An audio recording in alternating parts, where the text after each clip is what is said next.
교양 있는 우리 아이를 위한 세계 역사 이야기 고대편 제2장 나일 강가의 이집트. 두 개의 왕국이 하나로. 이제 타락은 하고 싶을 때면 언제나 수영을 할 수 있었어. 티그리스 강은 1년 내내 물이 풍부했기 때문이지. 하지만 나일 강가에 살고 있는 농부들에게 나일 강은 그리 호락호락한 상대가 아니었단다. 어떤 때는 물의 깊이가 너무 얕아서 바닥이 훤히 보이기도 했고, 또 어떤 때는 물이 너무 많아서 농지로 넘쳐 흐르기도 했지. 나일강은 아프리카에 있는 세계에서 가장 긴 강이란다. 하류에서 여러 갈래의 작은 강으로 갈라져서 지중해로 흘러들어가지. 이 지역을 나일 델타라고 부르는데, 이 지역이 삼각형을 거꾸로 뒤집어 놓은 것처럼 생겼다고 해서 붙여진 이름이란다. 델타란 그리스 문자 중 알파벳 D에 해당하는 문자인 델타를 가리키는데 문자의 모양이 그 지역과 닮았기 때문에 사용한 거야. 다시 말하면 델타란 이름은 그리스 문자에서 따온 것이지. 우리말로는 삼각주라고 부른단다. 나일강은 매년 범람했어. 우기의 나일강 근처의 산에 비가 쏟아지면 빗물은 고스란히 나일강으로 흘러들었단다. 나일강으로 쏟아져 들어가는 물의 양이 너무 많아서 강둑을 넘어 경작지를 온통 잠기게 만들었어. 물이 가장 많이 넘쳐 흐르던 곳이 바로 나일 델타라고 불렸던 곳이란다. 작은 강들의 뚝이 모두 넘쳐 델타 지역 전체가 물에 잠겼던 거야. 너라면 이런 나일강가에서 살고 싶겠니? 아마 그곳은 집을 짓기에 적당한 곳이 아니라는 생각이 들 거야. 만약 그곳에 집을 지었다면 어떻게 되었을 것 같니? 오늘날 강이 넘쳐 농작물이 모두 물에 잠겨 버렸다면 농부들은 재난을 당했다고 할 거야. 농작물이 다 씻겨가 버렸으니 말이야. 하지만 나일강 근처에서 살았던 농부들은 그렇게 생각하지 않았어.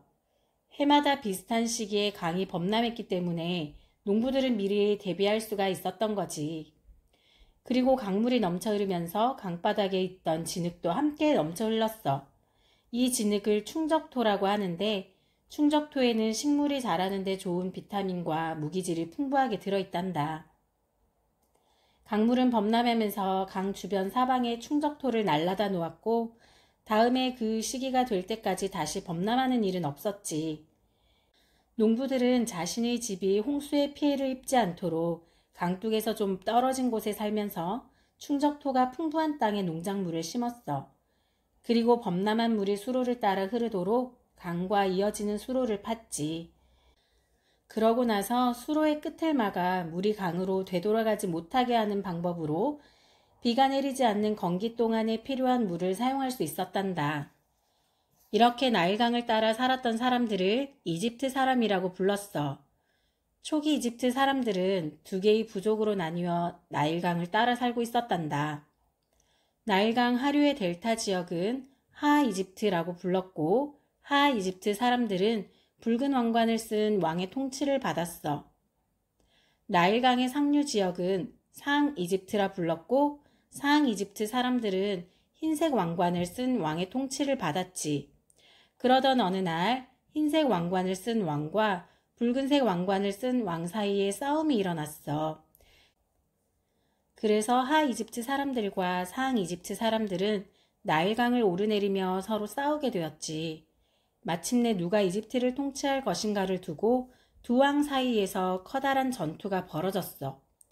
흰색 왕관을 쓴 상 이집트의 왕인 나르메르는 붉은색 왕관의 하 이집트 왕을 쳐부수고 그의 왕관을 빼앗았어. 그러고 나서 자신의 흰 왕관 위에 붉은 왕관을 겹쳐 쓰고는 자신이 이집트 전체의 왕이라고 선포했단다. 이때부터 이집트의 왕은 원추형의 끝이 뾰족한 흰색의 왕관과 위가 납작하고 뒤가 길게 솟은 붉은색 왕관이 결합된 이집트 왕관을 쓰기 시작했어. 이것은 자신이 나라 전체의 통치자라는 뜻이었단다. 나르메르 왕은 메네스 왕이라는 이름으로도 불린단다. 고대 이집트의 신들. 이집트가 하나의 나라로 통일되자 이집트 사람들은 자신들의 왕을 파라오라고 불렀어. 파라오는 양치기의 지팡이를 가지고 다녔단다. 그것은 양치기가 자신의 양을 돌보고 먹이를 주듯이 이집트의 백성들을 이끌고 돌본다는 뜻이었어. 곧 이집트 사람들은 파라오를 살아있는 신이라고 생각하게 되었단다. 그들은 자신들이 농작물을 기를 수 있도록 매년 나일강이 범람하게 만드는 것도 왕의 능력이라고 믿었지. 파라오의 힘은 더욱 강력해졌어. 이제 신을 거역할 자는 아무도 없었지. 하지만 파라오가 이집트 사람들이 숭배하는 유일한 신은 아니었어. 태양신으로 라가 있었지. 이집트 사람들은 라를 최고의 신이라 믿었고 다른 신은 그의 가족이라고 생각했어. 오시리스는 사람이 착하게 살았는지 악하게 살았는지를 결정하고 죽은 자를 심판하는 신이었지. 이시스는 오시리스의 아내이자 하늘의 신은 호루스의 어머니였단다. 이집트의 신화를 보면 왜 매년 나일강이 범람하는지 그 이유가 종종 나와. 그 중에서도 오시리스와 그의 동생 세트에 관한 이야기가 대표적이란다. 아주 오래전에 이집트의 한 아이가 엄마에게서 전해 들었을 오시리스 신화는 바로 이런 이야기야. 옛날 위대한 신 오시리스와 그의 아내 이시스가 이집트 전체를 다스리고 있던 때였다. 어느 날 오시리스가 세계 여행을 떠나자 이시스가 왕국을 대신 다스리게 되었다. 하지만 탐욕스러운 오시리스의 동생 세트는 이 기회를 틈타 자신이 왕이 되기로 결심했다. 오시리스가 여행에서 돌아왔을 때 세트는 성대한 잔치를 벌이고 다른 모든 신들과 함께 형을 초대했다. 사랑하는 형님이시여, 형님의 안전한 귀환을 축하하고 싶으니 내 집으로 와주십시오. 모든 상황을 짐작하고 있던 이시스는 세트가 오시리스를 해칠까 몹시 두려웠다. 하지만 오시리스는 아내의 걱정을 무시했다. 그는 내 동생이요. 내 동생이 왜 내게 해를 입히고 싶어 하겠소? 그들은 함께 세트의 잔치에 갔다. 신들이 배부르게 음식을 먹고 나자 세트가 말했다. 내가 무엇을 찾아내는지 보시오. 그는 금과 그림으로 장식된 아름다운 관 하나를 가져왔다. 신들이 모두 감탄의 눈길로 관을 바라보자 세트가 다시 말했다. 이 아름다운 관이 몸에 딱 맞는 신에게 이 관을 주겠소. 그런데 신들은 이 관이 오시리스에게만 딱 맞도록 만들어졌다는 사실을 아무도 몰랐다. 신들은 차례차례 관 속에 누워 보았지만 그들에게 관은 너무 크거나 너무 작았다. 그런데 오시리스가 들어가자 관은 자로 잰 듯 딱 맞았다. 오시리스는 너무 기뻐서 관 속에 누운 채 이렇게 외쳤다. 보시오, 이 관은 내 것이오. 그러나 그가 눕자마자 세트는 관 뚜껑을 닫아 나일강에 던져버렸다. 관은 나일강을 따라 둥둥 떠내려갔다. 오시리스가 물에 빠져 죽었으니 이제 내가 신들의 왕이다 하고 세트가 선포했다. 그는 왕위에 올라 이집트를 다스리기 시작했다. 한편 이시스는 남편의 관을 찾아 나일강 주변을 헤매고 다녔다. 그리고 마침내 갈대 사이에 걸려있는 관을 찾아냈다.